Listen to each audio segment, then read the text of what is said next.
감사합니다. 우리 지난 시간에 이어서 계속해서 요한계시록 강해를 하도록 하겠습니다. 10번째 시간인데 지난 시간에는 우리 계시록의 7가지 주제의 계시를 받기 전에 환상에 들어가는데 그 환상에 들어가는 배경에 대해서 보았습니다. 그 환상 속에서 예수님이 나타나시는데 그 예수님이 나타나는 모습에 대해서 이렇게 우리가 지금 이렇게 살펴보고 있는데, 오늘도 그 배경 속에서 예수님을 묘사하는 모습을 이어서 여기까지 좀 보려고 합니다.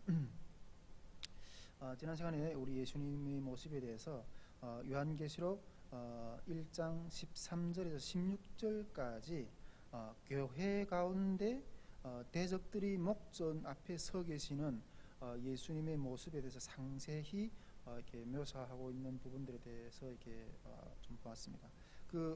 예수님 교회의 가운데 있는 그런 대적들 가운데 이렇게 서 계시는 예수님이 그 묘사의 구체적으로 묘사하는 어떤 그런 모습들을 이렇게 그 옷을 입고 있는 모습이라든가, 그다음 또 예수님이 입고 있는 옷이라든가, 그리고 그의 머리와 머리털, 그다음에 눈, 목소리, 얼굴, 이렇게 요한은 이렇게 구체적으로 예수님을 이렇게 묘사하고 있는 것을 우리가 볼 수 있습니다.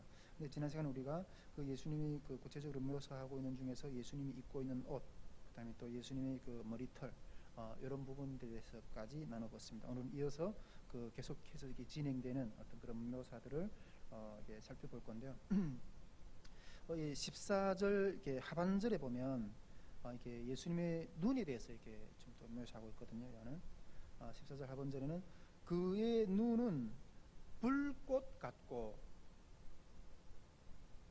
그의 눈은 불꽃 같고 이렇게 묘사하고 있습니다. 우리 다니엘서 10장 6절에 보면 하나님이 그 동일한 어떤 그런 눈에 대한 묘사가 있는데, 그 눈은 햇불 같고 이렇게 묘사하고 있어요. 우리 14절에서는 눈을 예수님의 눈을 불꽃 같고 이렇게 묘사했는데, 다니엘서에서는 그 햇불 같다고 이렇게 표현하고 있습니다. 눈을 이렇게 묘사하는 의미는 뭘까요? 예수님의 눈을 정말 그 눈이 예수님의 눈이 그 이글이글 타오르는 햇불, 불꽃 같은 이런 식으로 이렇게 예수님의 눈에 대해서 이렇게 표현하고 있어요. 표현하고 있는데, 이거는 사람의 심령을 감찰하시는 전능하신 심판자신 예수님, 즉 사람의 어떤 심령의 깊숙한 곳까지 다 감찰하시는, 그리고 감출 것이 없는, 정말 꿰뚫어 보시는 어떤 그런 예수님의 모습에 대해서, 눈에 대해서 이렇게 한 것이 아닌가, 이런 생각을 이렇게 하는데,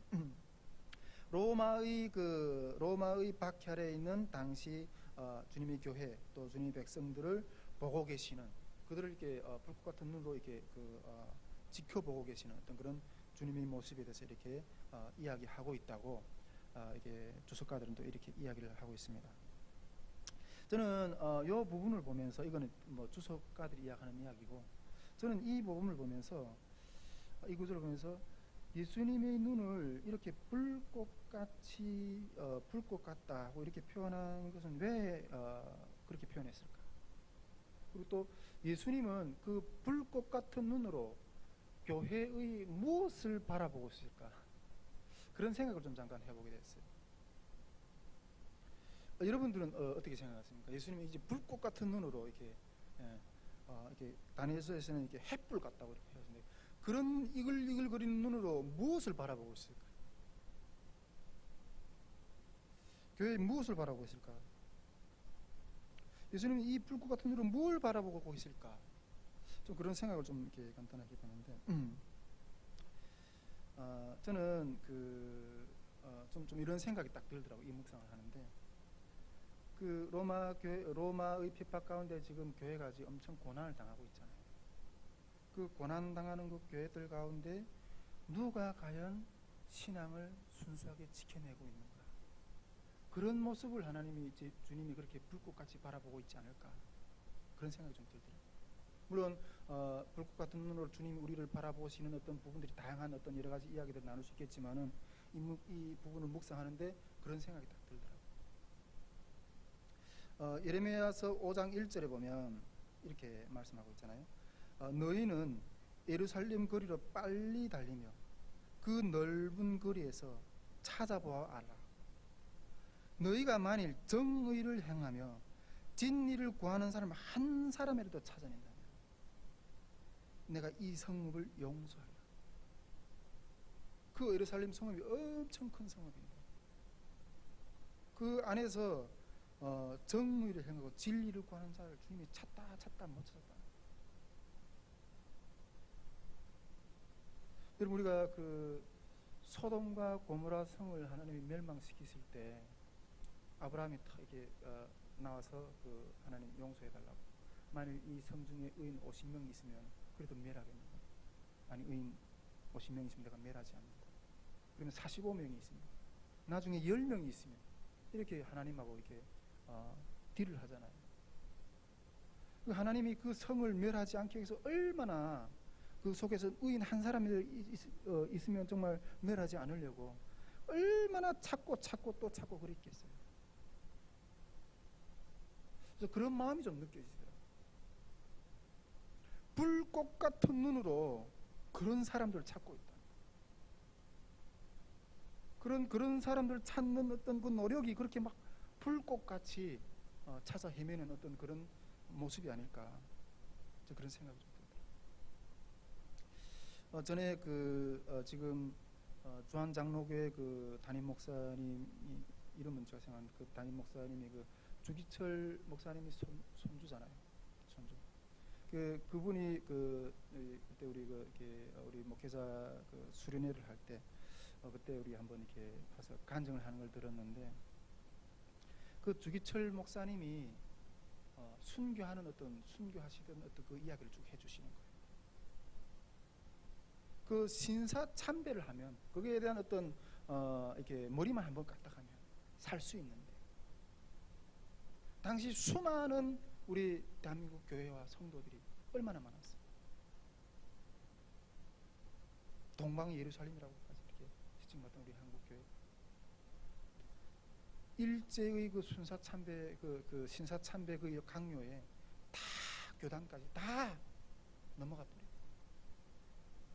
근데 그 마지막 그 순교하기 전날 저녁에 주님이 그 주기철 목사님한테 찾아오시대요. 다 나를 배반했다. 너도 나를 배반할 건가? 그렇게 물어보시더래요.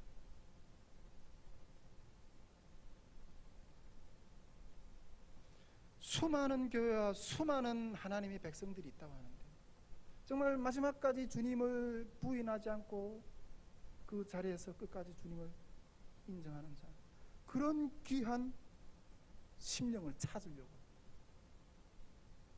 정말 바닷가 이게 백사장에서 모래알을 찾듯이 그걸 찾고, 뭐 직접적인 어떤 그런 표현은 아니겠지만 좀 비유로 이렇게 예수님께서 그 드라크마 한 드라크마를 찾는다고, 잃어버린 한 영혼을 찾으려고 주님이 그 강과 들을 넣어서 피에 찢기시면서 그 잃어버린 드라크마를 하나 찾기 위해서 등불을 켜고 찾고 있던 그런 성경도 우리가 볼 수 있는데, 그런 모습이 아닐까. 그 불꽃 같은 눈으로 정말 그 순수한 신앙을 가진 자 한 사람을 찾기 위해서 그렇게 주님이 이런 표현을 한 것이 아닌가, 그런 생각이 좀 들더라고요.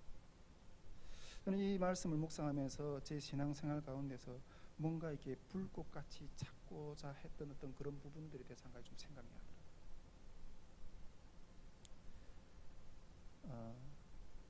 이렇게 지금은 아니지만 조금 한 몇 달 전인가는 좀 제 스스로도 좀 그런 것을 좀 느꼈어요. 왜냐하면 이게 어떤 부분인가 하면 이 결정장애, 나는 이렇게 결정장애가 있는 게 아닌가.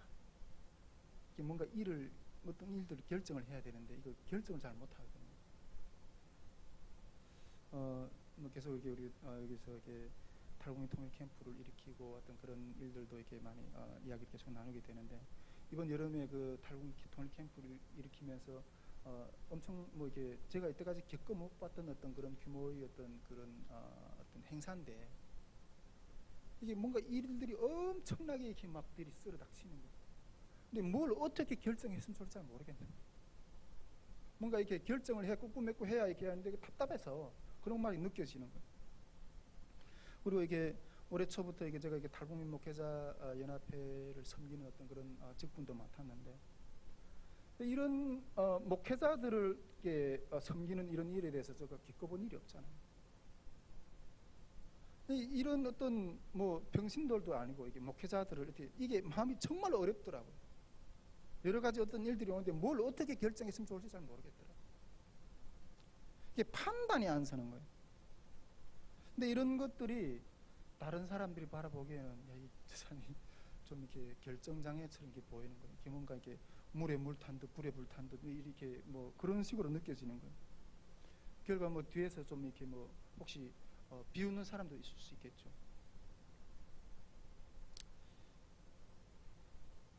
그런데 제가 보기 제 마음에는 그렇게 하는 게 옳다는 마음이 들더라고요. 그렇게 하는 게 옳다는 마음. 예. 물론 뭐 여러 가지 어떤 많은 일들을 결정해야 되고 어떤 그런 것 같아 혼란스러워 보이지만은, 그래서 뭔가 결정 못해서 그러고 있지만은 그러면서도 그 속에서 내가 뭔가 찾고자 하는 게 있는 거예요. 뭔가 찾고자 하는 게 있는 거예요. 그 혼란스러움 속에서 뭔가 찾고자 하는 것은, 주님은 이 일에 대해서 어떻게 하기를 원하십니까? 그걸 찾고자 하는 거예요. 그것에 대한 답이 안 오니까 계속 이렇게 머물고 있는 거죠. 이 사건 속에서, 이 일 속에서, 이 문제 속에서 주님은 이 일을 어떻게 해결하기를 원하시는가? 그걸 이렇게 몸부림치고 이런 것들을 다른 사람한테 이렇게 전화해서 물어보고, 당신들은 이런 것들을 어떻게 해내냐? 또 뭐 먼저 선행했던 어떤 그런 분들한테도 이렇게 물어보고, 또 주님 앞에 기도하면서 주님 이런 것들 어떻게 해야 됩니까? 어떤 그런 몸부림, 주님이 그 일 속에서 뭘 원하시는가 하는 것들을 찾는 것, 정말 이렇게 아까도 말했지만 이렇게 그 바닷가에서 그 모래들 가운데서 그만 금싸라기를 찾는 것 같은 어떤 그런 심정이더라는 거예요. 그런데 이런 것들이 타인들이 보기에는 이렇게 막 뭔가 이게 꼼꼼했고 막 이런 것들 못하는 것처럼 결정장애처럼 보이는 것처럼 이렇게 느껴질 것 같아요. 그러나 저는 제 마음 가운데서 그것을 바라보면서 무엇을 가장 주님은 원하실까? 어떤 그런 몸부림이 오히려 마음이 편하더라고요. 그러던 중에 주님이 어떤 그 무엇인가 이게 딱 이렇게 이것이다 이러면 그것을 붙들고 끝까지 몸부림칩니다. 그것을 끝까지 밀고 나가는 어떤 그런 모습들이 참 주님이 보시기에 마음이 평안을 주실 그런 마음들이 좀 느껴지더라고요. 이 초대교회 당시에 정말 그 로마 교회 가운데 그 핍박은 얼마나 많은 배도들이에요. 우리 그 초대교회 역사, 그 기독교 교회사도 많은 그 배도의 문제 때문에 나중에 이렇게 기독교 국가로 이렇게 선포된 다음에 그 배도된 자들이 다시 이렇게 교회에 들어오는 문제에 대해서 엄청나게 어떤 그런 진통을 겪잖아요. 예.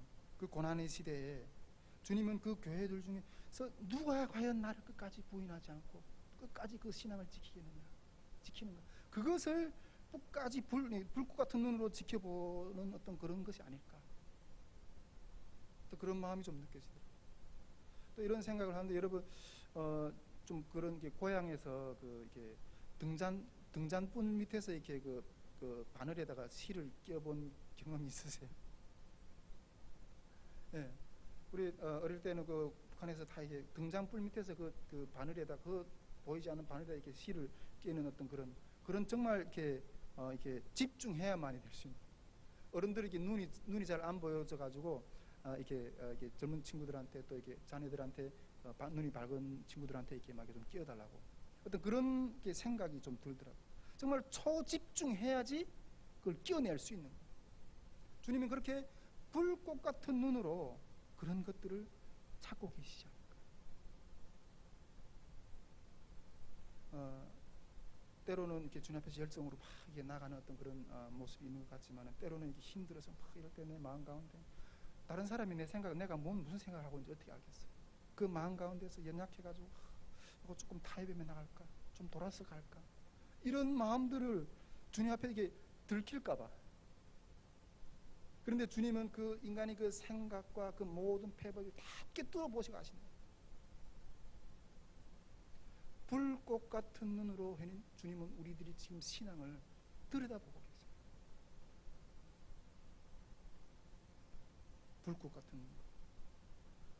그 로마 교회의 핍박 가운데, 그 교회 로마의 핍박 가운데 서 있는 교회들 가운데, 그 교회들 가운데 거닐고 계시는 그 주님의 모습 가운데 그 주님의 눈은 이글이글한 그 눈으로 누가 나의 자리로 끝까지 나를 부인하지 않고 따라오는 그 순수한 신앙의 순수성을 지켜내는 이 부분을 바라보는 어떤 그런 모습이 아닌가, 그런 생각이 듭니다. 자, 이어서 다음 이게 또 주님의 그 묘사를 하고 있는데 15절 상반절에 보면 주님의 발에 대해서 또 묘사하고 있어요. 발에 대해서 15절 상반절 보면 그의 발은 풀무에 단련한 빛난 주석 같고, 주님이 발을 이렇게 묘사하는데 풀무에 단련한 빛난 주석 같다고 합니다.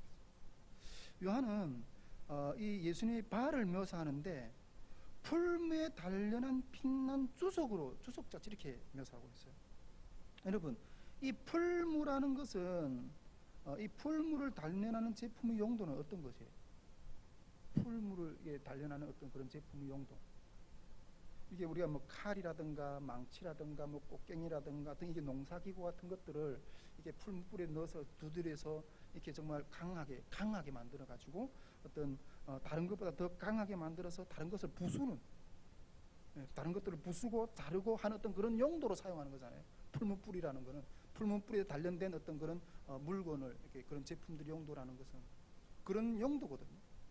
그런데 예수님의 발을 이렇게 묘사하는데 이런 풀무불에 단련한 것 같은 주석 같은 어떤 그런 것으로 묘사하고 있어요. 즉 이것은 의로우시는 예수님의 발이 강력한 심판자의 권세가 있다는 것을 상징하고 있어요. 강력한 심판자의 권세가 있다. 우리 창세기 3장 15절에 보면 여자의 발이 뱀에게 물리지만은, 여자의 발이 뱀에 물리지만은 부활하신 예수님의 발은 그 뱀의 머리를, 즉 사단의 머리를 박살낸다고 그렇게 했죠. 즉 이 풀무불에 연단된 이 주님의 발은 이 사탄의 권세를 밟아서 깨는, 부수는 그러한 능력의, 심판 능력이 어떤 그러한 권세를 상징하는 거예요. 요즘에 제가 이렇게 조금 뭐 전에도 이런 이야기 했던지 모르겠는데 요즘에 좀 이렇게 만나는 사람들 보면 제 주변에 이게 좀 힘든 사람들이 좀 많이 와요. 네. 우리 뭐 지난주에도 우리 탈북민들이 한 두 명 정도 왔는데 성격들이 보통이 아니에요. 저는 이렇게 뭐 우리 교회가 아직 뭐 이렇게 그런 부분들에서 기도도 많이 준비해야 되겠지만 이렇게 막 오라고 이렇게 인도하진 않아요. 근데 뭐 그분들이 오겠다는 걸 어떻게 했어요?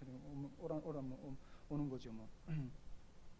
근데 오겠다는 걸 말할 수는 없어요. 근데 좀 이렇게 사람들 딱 보면 저 사람은 좀 보통이 아니다 이렇게 느껴지면 좀 보통 우리를 다 피하잖아요. 슬슬 피하잖아요. 그냥 저 사람은 상종하면 안 되겠다. 피하잖아요. 근데 그런 사람들을 붙여주시는 거예요. 그런 사람들. 이거 조금 이렇게 이게 좀 이렇게 좀 젠틀하고 좀 이렇게 좀 성실하고 좀 제자화할 수 있는 어떤 그런 영혼들을 보내주시면 얼마나 좋겠어요. 좀 뭐 빛깔도 나고 열매도 좀 보이는 것 같고 얼마나 좋겠어요. 네. 근데 그런 사람들은 잘 안 오고 그런 분들하고 자꾸 만난다. 제가 나가는 어떤 기도 모임에는 보면 이렇게 항상 그 기도 스태프들이 내놓는 기도 제목을 보면 정말 우울하고 힘들고 막 지치고 뭐 이런 기도 제목만 내놔요. 뭐 그것도 한두 번이면 참 족한데 만날 때마다 몇 년째 만나서 몇 년째 계속 그런 이야기, 같은 기도 제목 아직도 끊어지지 못해 그런 제목만 내놓는 거예요. 여러분, 어떻게 보면 이런 것이 이게 사단의 권세가 꽉 지배하는 어떤 그런 모습들이 있는 장소인 거예요. 이런 부분들인 거예요. 그런데 오늘 예수님의 발은 그러한 사단의 권세에 눌린 부분들, 그런 부분들을 깰 수 있는 깨고 부수는 그런 풀무불에 연단한 그러한 권세의 상징으로 말씀하고 계시는 거예요. 그런데 그런 권세들이, 그런 것들이 깨어지는 증거들이 있나요, 우리 삶 가운데? 저도 나름대로 이렇게 깊은 영성을 하나 많이 추구를 해요. 여러분도 뭐 나름대로 어떤 주님 앞에서 어떤 주님 앞에 자신을 세워가려고 하는 어떤 그런 몸부림도 많이 하겠지만은, 주님 앞에서 누구보다도 주님 앞에 더 깊이 가려고 다가가는 어떤 그런 영적인 어떤 신앙생활을 하기에 몸부림 많이 치기는 하는데, 주변에 보면 참 많은 영성들이 많아요. 다양한 영성들이. 이 사람은 어떤 영성을 가지고 있고, 이 사람은 어떤 컬러를 가지고, 영적 색깔을 가지고, 이거 많이 제가 이렇게 찾아보고 또 배울 수 있는 거 배우려고 하고 어떤 그런 것들을 많이 노력하는데, 주변에 어떤 그런 이야기도 많이 들으면 뭐 이렇게 어떤 사람은 뭐 삼청전에 갔다 왔다, 뭐 하늘에 가서 뭘 보고 왔다, 어떤 그런 이야기도 많이 하고, 예. 그리고 뭐 무슨 예언하고, 뭐 병을 고치고, 온갖 어떤 그런 영성들을 많이 추구하는 모습들이 보여요. 그런데 이 고통에서 결박되어서 신음하는 자들, 이러한 신음하는 자들이 그 영역을, 사단의 권세를 예수님의 발로 밟아서 깨서 이끌어내오는 그런 영성은 이야기하는 사람들이 드물다는 거예요. 정말 그러한 곳에서 신음하는 자들하고 같이 어울리고, 그 신음하는 것들을 위해서 같이 기도하고 같이 살아가면서 주님 앞에서 주님의 이름으로 이겨내가는, 그것을 깨고 일어나서 하려고 하는 어떤 그러한 건져주려는 그러한 몸부림은 너무나도 찾아보기가 힘들다는 거예요. 조금만 힘들면 그냥 떠나가고, 교회마다 다니면서 말씀 쇼핑이나 인터넷에 들어가서 이 목사님 말씀 너무 좋아서, 저 교회 어떤 목사님 너무 말씀이 좋은 것 같아, 여기저기 돌아다녀. 그 자리에서 주님이 맡겨주신 그 자리에 정말 고통에 머무는 그 자리 정말 끝까지 지켜내야 하는, 그 속에서 그 어둠에 묶인 자를, 어둠에 묶인 영역을 예수의 이름으로 부셔내서 이겨나갈 수 있는 어떤 그러한 그 죄의 터전을 밟아버리고 예수의 이름으로 밟아버리는 어떤 그러한 능력의 삶의 모습들은 너무나도 희소하다. 저는 주님의 삶을, 주님의 이 은혜를 의지해서 제가 명하신, 주님이 저에게 명하신 터전에서 끝까지 한번 좀 견뎌보려고 결단했어요. 네, 끝까지 한번 견뎌보려고, 포기하지 않으려고. 그것이 가정의 영역이든 사역의 영역이든 내가 머물러 있는 자리에서의 사망의 신음하는 어떤 그런 부분들이 예수의 이름으로 어떻게 밟아지고 깨지고 승리하는 것을 기대하면서 바라보고 싶어요.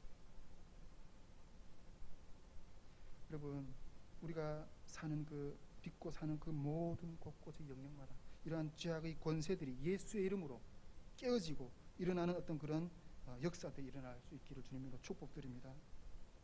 예, 교회의 로마의 권세 아래 핍박받는 교회가 아무리 어렵다고 한다 하더라도 그 사단의 머리를 부시고 일어서는 주님의 그 발이 라는 거죠. 주님이 그 모사하는 그 주님, 그 풀무불에 연단한 빛난 주석 같은 주님의 발이 그 땅을 딛고 서 있다는 거예요. 자, 또 이어서 주님의 모습을 이렇게 묘사하고 있는데 15절 하반절에 보면 주님의 음성에 대해서 이렇게 묘사를 하고 있어요. 15절 하반절에 보면 그의 음성은 맑은 물소리와 같으며, 맑은 물소리와 같으며, 부활하신 예수님의 음성을 많은 물소리에 비유하고 있어요. 지금 이 성경에 보면 이렇게 많은 구절들이, 여러 구절들에서 하나님의 음성을 많은 물소리에 표현하는 부분들이 여러 구절들이 있거든요. 근데 왜 주님의 음성을 그 많은 물소리에 이렇게 표현했을까요? 제가 봤을 때는 좀 어떤 다른 더 위대한 표현이 없을 것 같아요. 그래서 뭐 이렇게 표현하지 않을까 이런 생각을 하는데, 우리 이 예수님의 음성은 왕의 음성이잖아요. 왕의 음성이잖아요. 그 왕의 음성에는 위엄이 있지 않을까? 그 위엄의 소리를 그 많은 물소리에 비유한 것이 아닐까? 그런 생각을 좀 해요. 여러분들은 이게 그 살아가면서 그 어떤 왕이라든가 어떤 직분자였던 그런 그 위험 있는 음성에 대해서 좀 이렇게 한번 들어본 적 있나요? 그런 느껴본 적 있나요? 저는 한 번 좀 딱 느껴본 적 있어요. 하나님 앞에서 그런 건 아니고 김정일이 음성이 그렇게 위험 있게 느껴졌던 음성이 한 번 있어요. 그 옛날에 내가 북한에 있을 때 그 어느 열병식을 할 때였어요. 열병식을 할 때 김정일이가 한번 이렇게 그런 이렇게 한마디 한 적이 있거든요. 보통 이 김정일이는 이렇게 육성 음성이 김정일이의 육성 음성을 들어본 사람이 없을 거예요. 북한에서 딱 한 번 들어봤어요. 북한 주민들. 그래서 보통 이 김일성이나 김정은이는 이렇게 해마다 되면 신년사를 하면 신년사를 다 육성으로 하잖아요. 근데 김정일이는 육성으로 신년사를 한 번도 안 했어요. 그런데 김정일이 음성을 그 목소리를 딱 들어본 적이 한 번 있는데 그때 그 열병식 때 했어요. 그 열병식을 엄청나게 이렇게 그 경장하게 했는데 그때 딱 김정일이가 그 단상에 나와가지고 영적 조선인민군 장병들에게 영광이 있으라. 혹시 여러분 아마 우리 인터넷 그 유튜브에서 들어가면 그런 것도 한번 찾아볼 수 있을 것 같은데 그걸 한마디 딱 하는데 와 얼마나 이게 장엄하게 들리는지 그 말이 김정일이 그 말이 한마디 딱 선포되니까 만사 그 김정일이 그 소리 음성이 한 번에 모든 소리가 복종하는 모든 소리가 복종하는 그 왕의 음성이 그런 것처럼 이 왕의 음성이 한번 발언하면 다른 음성들은 다 그냥 잡음들은 순식간에 정리돼 버려요. 이런 왕의 음성을 이렇게 많은 물소리와 같이 이렇게 비유하잖아요. 그리고 오늘날 이게 현대 시대 이게 그 정치가 얼마나 혼잡해요. 현대 시대 정치가 뭐 보수와 진보로 이렇게 나뉘어서 많이 다투기도 하고 뭐 태국기 촛불 얼마나 많은 어떤 그런 아픔을 겪고 있습니까? 근데 제가 이 현대사 이게 정치적인 어떤 부분에 대한민국 사회 정치적인 부분에서 주님의 그런 것들 다 내려놓고 주님의 마음을 받았던 어떤 적이 한번 있어요. 전에도 이야기했지만은 우리 탈북민들은 보통 이렇게 정치적 성향이 보수적 성향이에요. 왜? 북한에서 이렇게 많이 어떤 그런 어려움을 당하다 왔기 때문에 이런 정치적 성향이 이렇게 보수적 성향인데 그 지난번 대선 때 이렇게 홍준표를 이렇게 많이 지지를 했던 거죠. 보수표를 찍으려고. 저도 이렇게 그 대선 때 이렇게 홍준표를 찍었어요. 왜냐하면 이게 탈북민들이 이렇게 보수 정권에 대해서 이렇게 해야지만이 어떤 그 정치적인 어떤 그 영향력에서 우리들이 인권이나 이런 것들이 보호된다고 생각할 수 있기 때문에. 네. 실제 그래요. 우리 그 12명 그 식당 종업원 중국 식당 종업원들이 이렇게 지금 한국에 들어와 가지고 저 사람들 뭐 다시 북에 보내야 되는 어쩐지 그런 논란들이 많이 일어나고 있잖아요. 그때 탈북민 사회에서 충격이었어요. 이게 이 사회에서 우리가 보호받을 수 있나 진짜. 네. 그리고 이렇게 그 지난번에 북한의 그 정상회담 할 때 그 기자들이 파견될 때 탈북민 출신 기자도 이렇게 했는데 탈북민이라고 배제시켰잖아요. 그리고 이게 문재인 정부가 이렇게 들어서면서부터 이게 탈북민 단체들, 기관 단체들 보조금이 다 잘렸어요. 러시아에서는 이렇게 지금 이렇게 그 러시아 대사관을 이렇게 통해서 이렇게 탈북민들이 이렇게 탈북자들이 한국에 들어오려고 하는 어떤 사람들 받아도 안 줘요. 이런 이렇게 그 진보적인 성향의 어떤 정부들은 이런 부분들이 그 북한하고 잘 지내기 위해서 어떤 이런 부분들을 실질적으로 이렇게 제재를 많이 하거든요. 그래서 이번에 북한 이렇게 탈북민 그 모자가 이렇게 굶어 죽은 사건에 대해서 뭐 단지 그 사실에 대해서 이렇게 들고 일어난 것이 아니라 탈북민들이 그 사실을 들고 일어난 것은 이런 부분들이 쌓인 부분들이 터진 거예요. 근데 이런 것처럼 이렇게 어떤 정치적인 어떤 그런 색깔에 의존해서 보호받고자 하는 어떤 심리적인 어떤 그런 심리성이 있어요. 심리적인 어떤 부분들이 있는 거죠. 그런데 보수 이렇게 그 홍준표를 찍었는데 문재인 대통령이 딱 당선된 거예요. 딱 얘기 되니까 이제는 정치적인 어떤 색깔에 의존해서 내 어떤 인권이나 이런 것들을 지킬 수 없겠구나 이런 생각이 딱 드는 거예요. 그때 딱 내려놓게 된 게 뭔가 하면 이제는 하나님께 내가 나를 맡길 수밖에 없구나. 주님 앞에 이 나라의 운명을 맡길 수밖에 없겠구나. 어떤 정치적인 어떤 그런 부분들이 탁 떨어지니까 하나님이 주권에 기도하는 마음이 생기더라는 거예요. 오히려 저는 그런 것들 어떤 국가적인 어떤 주권이나 이런 것에 나를 이렇게 나를 보호막으로 들어가는 것이 아니라 하나님이 주권에 이렇게 내 신앙을 세워가는데 오히려 또 유익이 됐어요. 제 주변에는 또 이렇게 그 진보적인 성향을 가진 어떤 한 형제가 있어요.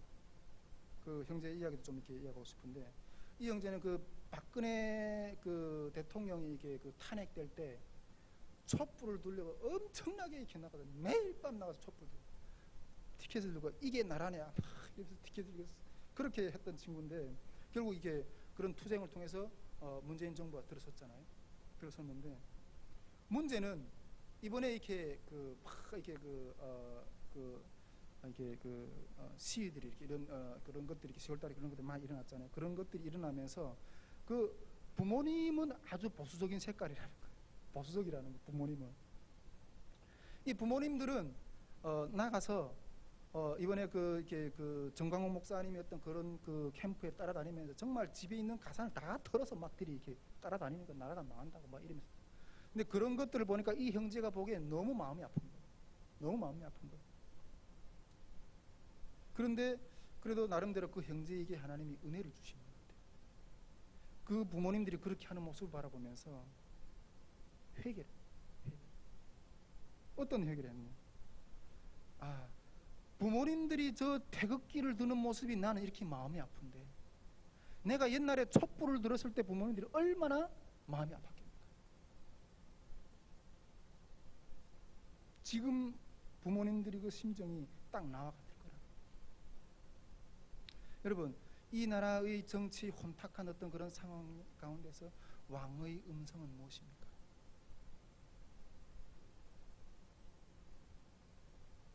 저는 기도하는 것 가운데 우리나라 우리 민족의 이 터가 위태하다, 터가 무너지고 있다는 어떤 그런 모습에서 기도로 가운데 주님 주신 마음에 충격을 받았어요. 보통 제가 이렇게 한국에 나온 지 저는 한 16년 되는데 이런 집회나 이런 데 거의 안 나갔거든요. 저기 우리 그 총신 그 신대원에서 그 철탑을 세울 때 그걸 이렇게 한전에 가서 막느라고 이렇게 그 데모한 적은 있어요.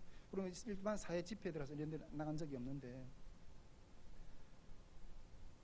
이번에 그 10월 3일 날에 그 태극기 집회에 저도 나갔어요.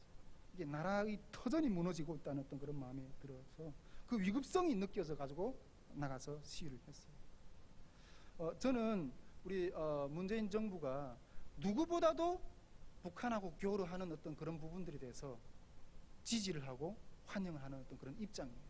그런데 우리 독일 우리 기도에서도 계속 독일 통일에 대해서 이렇게 연구하면서 이렇게 하고 있는데, 그러나 우리 독일은 우리보다 훨씬 몇십 배, 몇백 배 더 교류를 많이 했어요.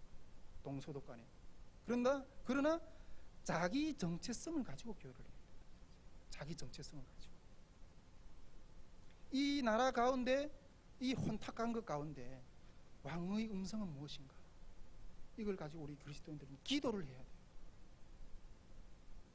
나라의 혼탁한 어떤 그런 부분들만 그렇습니까? 개인의 삶 속에서도 왕의 음성은 무엇인가? 이것을 늘 귀를 기울여야 돼요. 전에도 얘기했지만은 어떤 사건이 내 앞에서 나왔을 때 이 사건에 대해서 이 소리도 있고 저 소리도 있고 무엇을 들어야 될지 우리는 갈피를 잡을 수가 없어요. 무엇이 실체인지 우리는 알지 못할 때가 너무나도 많았어요. 그래가지고 한쪽에 이렇게 치우쳐가지고 그렇게 갔을 때 정말 수없는 실패와 실패들을 거듭한 어떤 그런 쓰라린 어떤 그런 부분들을 많이 느끼게 되죠. 그러나 그러한 혼탁한 가운데 왕의 음성이 임할 때, 주님의 말씀이 임할 때, 주님의 뜻이 임할 때 모든 것이 잠잠해져요. 주변에 어떤 많은 복잡한 소리 막 이렇게 들리다도 그 왕의 음성만이 오직 내 귀에 꽉 차 있어가지고 그 음성대로 나아갈 때 다른 음성들은 잠잠해집니다. 이 로마 교회 앞에, 로마의 그 핍박 앞에 얼마나 많은 어떤 이렇게 혼탁한 어떤 그런 신앙의 어떤 갈등들이 있었겠어요. 그러나 이 왕의 음성, 주님의 그 입에서 나오는 이 왕의 음성, 예, 그 맑은 물소리 같은 그 음성을 모습으로 주님이 지금 그 자리에 서 계시고 계시다. 계속해서 주님의 또 다른 모습에 대해서 이렇게 묘사하고 있는데 16절 하반절에 보면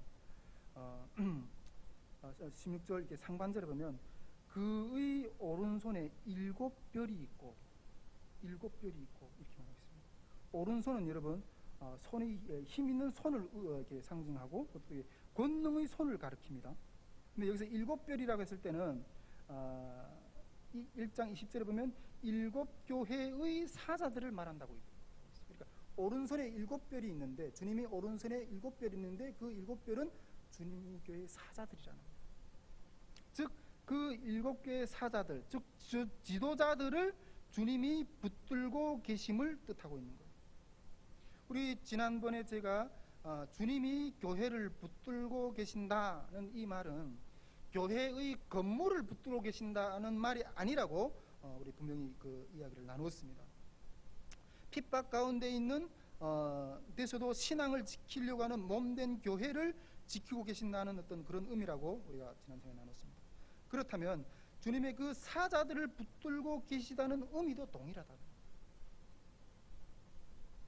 지지난번 중에 그 설교 중에 제가 또 이렇게 이야기했던 부분인데 어떤 목회자의 후회의 고백에 대해서 평생 목회를 하면서 후회의 고백에 대해서 여러분하고 나눴습니다. 그 목회자는 평생 사람들의 눈이 두려워서 꺾였어요. 말씀대로 하나님 말씀대로 실천을 못했고 신학교에 들어가서도 그랬고 교회 전도사 생활할 때도 그랬고 담임 목사 생활을 할 때도 그랬고 그리고 자기 부인과의 어떤 그런 관계 가운데서도 그랬어요. 정말 하나님이 그 말씀대로 하나님의 뜻대로 그 선포하지 못하고 사람들이 귀에 듣기 좋은 대로 결국 타협을 하는 어떤 그런 모습을 하면서 나중에 그 회개하는 어떤 그런 이야기들에 대해서 제가 나눴었는데 여러분 많은 목회자들이 있어요. 많은 주님의 일꾼이라는 사람들이 있어요. 그런데 이런 사람들을 이런 사자들을 주님이 오른손 장중에 잡고 계신다는 말일까요 이게?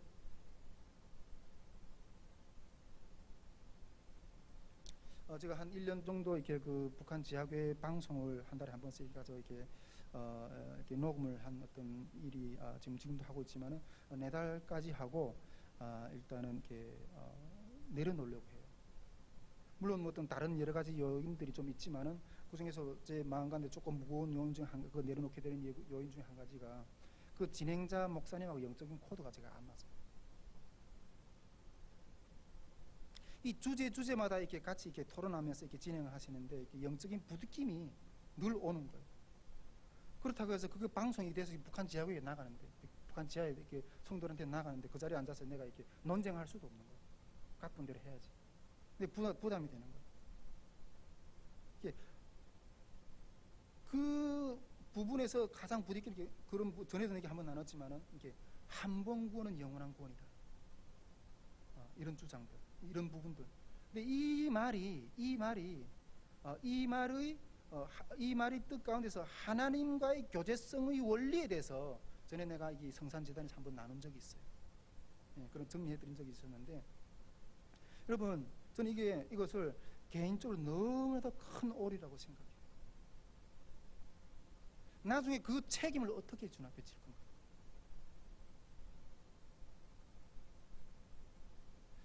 전에도 이야기했지만 저는 어떤 곳에서 쫓겨나는 것이 별로 두렵지는 않아요. 뭐 교회에서 쫓겨나든 가정에서 쫓겨나든 그러나 딱 한 가지 두려운 것은 주님 앞에서 쫓겨나요.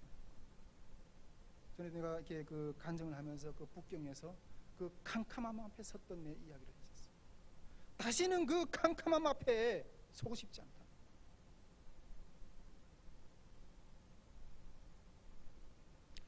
어떤 목사님이 이렇게 그 기도 중에 이렇게 그 한 어떤 그 받은 어떤 이야기를 간증을 이렇게 하시던데 많은 사람들이 지금 많은 교회들 많은 성도들이 지금 주님 기도 중에 보여준 환상인 것 같아요.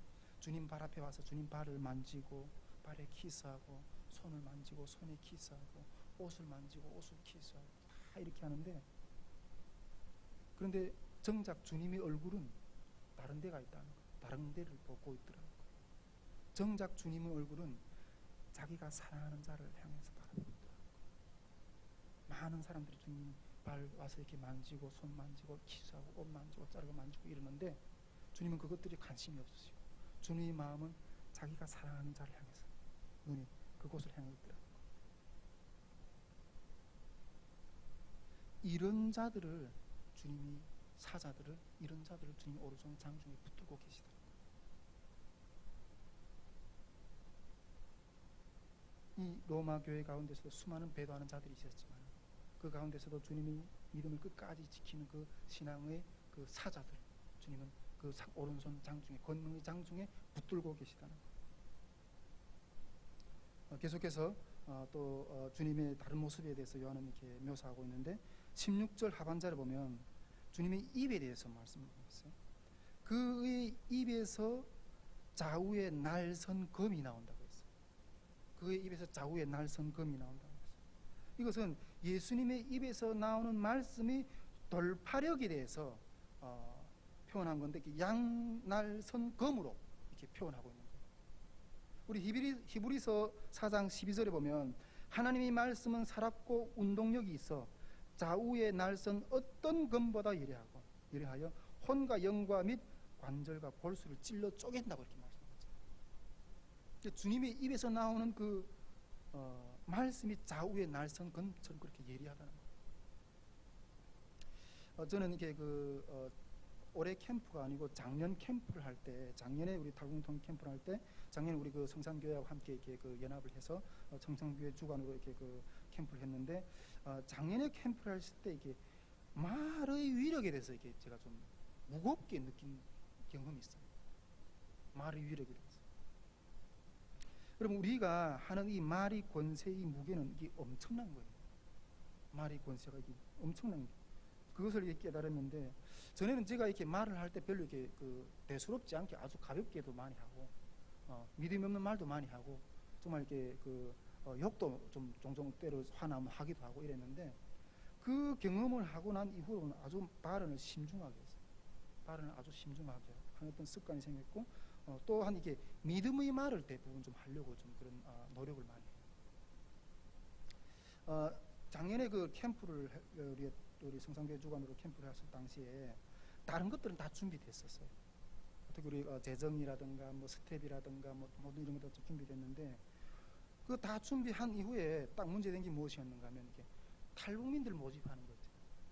탈북민들 모집하는 그 과정에서 이게 탈북민들을 이렇게 모집하려고 하는데 이게 사람들이 모여지지 않는 거예요. 이게 잔치는 준비되었는데 손님이 없는 거예요. 손님이. 네. 잔치는 준비되는데 손님이 없는 거예요. 근데 그때 제 심정이 다 나를 쳐다보고 있는 것 같아요. 우리 장로님랑 작년에 같이 그 행사를 했는데 다 나를 쳐다보고 있는 것 같아요. 제가 그때 바늘끝 위에서 올라선 것 같은 느낌이 들었어요. 바늘끝 위에서 올라선 느낌. 여러분, 그때 제 말 한마디는, 그때 그 자리에서 제가 선포하는 말 한마디는 행사를 전체를 죽일 수도 있고 살릴 수도 있어요. 탈북민들이 못 온다, 안 온다, 이렇게 데려올 수 있는 어떤 그런 재간이 없다, 이게 이런 말 한마디, 믿음이 없는 말 선포 한마디는 그냥 그대로 주저앉는 거예요. 그냥 끝나는 거예요. 그런데 그때 그 자리에서 믿음의 말은 모든 어둠을 베고 세우는 역사를 일으키는 거예요. 모든 어둠을 베고 세우는 역사를 일으키는 거예요. 이번 캠프 때도 정말 캄캄한 어떤 그런 순간들이 있었지만 그 순간들에서 제가 믿음의 말 한마디 딱 그대로 주저앉아 버린 거예요. 못 일으키는 거예요. 우리가 그 자리에서 얼마나 주님 앞에서 말 한마디 하고 나가는 것들이 영혼을, 그 공동체를 살리고 죽이는 권세가 있어요. 그게 그 고난 가운데 당하고 있는 그 성도들 가운데 로마교회 그 교회, 이 주님의 그 말의 음성은, 그 주님의 이 바라는 음성은, 그 입에서 나오는 말은 좌우의 날선 검 같다. 얼마나 두려워서 떨겠어요. 그런데 그 입에서 입에서 나오는 그 모든 말은 그 두려워 떠는 성도들에게 그 믿음을, 그 어둠을 가르고 어두운 걸 베어버리고 세우는 어떤 그런 놀라운 역사를 줬다는 거예요. 예, 그러한 주님의 그 입에서의 그 나오는 말에 대해서 또 주님이 계속 묘사를 하고 있어요. 자, 마지막으로 16절 하반절에 주님의 얼굴에 대해서 또 이렇게 묘사하고 있는데, 하반절에 보면 그 얼굴은 해가 힘있게 비치는 것 같았더라. 그 얼굴은 해가 힘있게 비치는 것 같았더라. 주님 자체가 빛이니 그 얼굴에서 나오는 것이 전부가 빛이겠죠, 당연하게. 근데 그 표현을 해가 정오의 해가 힘있게 비치는 것 같다는 어떤 그런 식으로 이렇게 표현을 했어요. 네. 정말 그 주님의 그 길을 따라가는 모든 자들이 이렇게 어두운 상황 가운데 들고 떨고 있을 때 그 대장이 우리 앞에서 걸어가는 그 주님의 그 얼굴이 그 빛에서 나오는 그 빛으로 인해서 그 따르는 자들도 함께 그 빛을 받아서 걸어가는. 여러분, 어떤 사람이 또 우리가 그 공동체의 리더가 그 영적으로 충만하고 은혜가 충만하면 그 영적인 은혜가 다른 사람에게 전이가 돼요. 전이가 돼요. 뭐 어떤 분들은 그런 이야기 하더라고요. 기도할 때 이렇게 열심히 기도하는 사람이 옆에 가서, 자기 혼자서 기도가 안 되면 열심히 기도하는 어떤 그런 사람 옆에 가서 앉아서 기도하면 그 기도의 어떤 영적인 부분이 이렇게 전이가 돼가지고 자기도 막 기도가 터지고 어떤 그런 이야기를 하는 것을 들었는데, 지난 화요일에 제가 이렇게 구미에 그 느헤미야 구국기도회라고 어떤 그런 데 딱 갔는데, 솔직히 이 느헤미야 구국기도에 대해서 제가 뭐 아는 건 없어요. 그런데 하나님이 이렇게 그날 아침에 그 구국기도회에서 가서 이렇게 이렇게 말씀을 전하게 할 때 아침에 기도 가운데 그 느헤미야 구국기도회 가운데서 일어나는 이게 성령이 불길에 대해서 확 일어나는 것들을 보여주셨어요.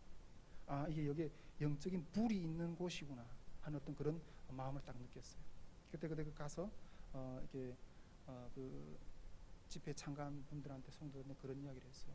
여러분, 불이 있는 곳에 찾아가세요. 불이 있는 곳에 가야 내 신앙이 삽니다. 내 신앙이 삽니다. 그 느헤미야 이 구국기도의 자리는 하나님의 성령이 불을 주시는 그런 자리라고. 그러면 이 기도의 자리에서 주님의 성령의 그 뜨거운 불을 더 열심히 더 충만하게 받으시라고 이렇게 말했던 이렇게 했는데, 정말 이 주님의 얼굴이 그 해같이 빛나는, 우리 앞에서 우리를 이끌어 가신 그 주님의 우리 대장 우리 주 예수 그리스도의 그 얼굴에서 빛나는 그 빛나는 해 같은 빛이 나는 그 빛을 우리가 받아서 그 힘으로 그 즐거움으로 그 길을 따라간다는 거예요. 오늘 요한은 이제 그 계시록의 7가지 주제들에 대해서 쫙 이야기를 하기 전에 그 주님이 나타나시는 어떤 그 부활하신 주님의 그 모습에 대해서 이렇게 옷으로부터 해서 머리털, 또 뭐 입에 나오는 그리고 입에서 나오는 어떤 그 음성 등 여러 가지 어떤 그런 부분에 정말 구체적으로 상세하게 이렇게 묘사를 하고 있어요. 여러분, 우리 앞에 서 계시는 주님은 이러한 권능의 주님으로 서 계시다. 이러한 권능의 주님을 따라갈 때 우리는 그 어떤 어려운 가운데서 승리하는 그런 놀라운 구원의 역사가 있을 줄 믿습니다. 네, 우리 같이 기도합시다. 네, 하나님,